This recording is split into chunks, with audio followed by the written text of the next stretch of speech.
Hi everyone, this is I'm bringing you a video on my bike check. Start off with front. I've got some worn turtleneck grips, kind of worn out.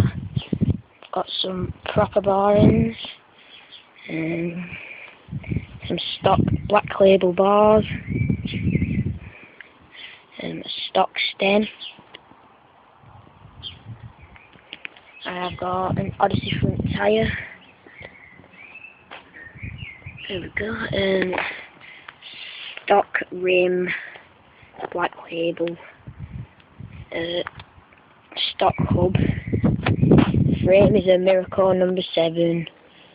I've got a Federal SL seat, and I've got some black label pedals. I'll be getting the Animal Hamilton PC pedals, some black label crank, stock sprocket.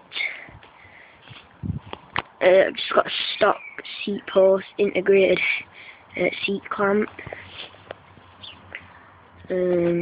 stock back rim, that's also black label, a stock back hub, and stock tyre. I'll be putting my Odyssey tyre on the back, and I'll be getting an Eastern curb monkey for the front. And that is my bike check. Please subscribe. Bye.